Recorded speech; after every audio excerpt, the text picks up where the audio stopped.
Schedule na inilabas na timeline ni Senate Majority Leader Francis Tolentino para sa impeachment trial laban kay Vice President Sara Duterte. Paano kala si Tolentino na desisyonan ang paglilitis sa June 30, tapusin na kaagad sa June 30. Ayon kay Escudero, hindi siya pabor sa tila minamadaling paglilitis sa impeachment case. Kung siyang tatanungin, mas pabor siyang tumalon sa 20th Congress ang impeachment trial at kung pagbobotohan ito sa Senado.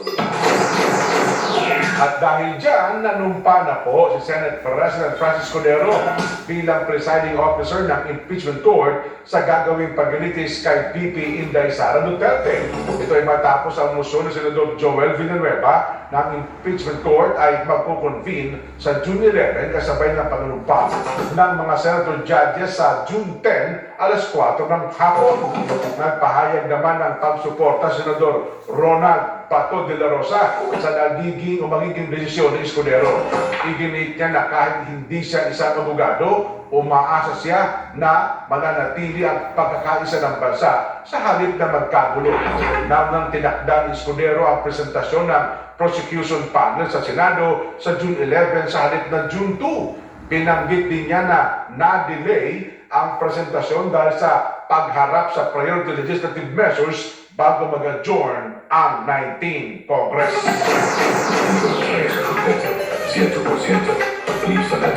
Samantala, lumabas daw po sa survey ng Okta Research na naniniwala ang 78 na mga Pilipino na dapat sumarap si Vice President Sara Duterte sa impeachment trial.